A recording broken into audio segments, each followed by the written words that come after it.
یو خوارج دی او بل روافیز دی. د خوارجو په سر کې خا ده او د روافیزو په سر کې را ده، مجموعه خر کیږي. د دې خرنه چې خوارج او روافیز دی اسلام ډېرې ضربې ولیدلې. روافیز هم د انګریزانو په استعمال کې د مسلمانانو په خلاف جنګیږي او خوارج هم د انګریزانو په استعمار کې د مسلمانانو په خلاف باندې جنګیږي. د کافرانو نه یوه لیش ځمکه نشي ازادولی.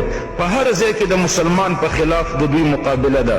د عراق د القاعده نه صفا کړو، سوریه کې د القاعده په خلاف جنګیږي، فلسطین کې حماس ته اخطار ورکړی دی، په افغانستان کې د امارت اسلامي په خلاف باندې جنګیږي.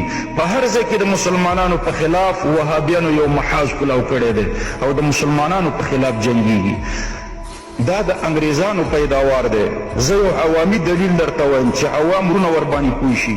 د اسلام په تاریخ کې د مسلمانانو د لویو علماو طبقات شته، مثلا طبقات شافعیه، طبقات حنبلیه، طبقات مالکیه، طبقات حنفیه، او د دنیا د کتابخانو په هیڅ کتاب کې طبقه د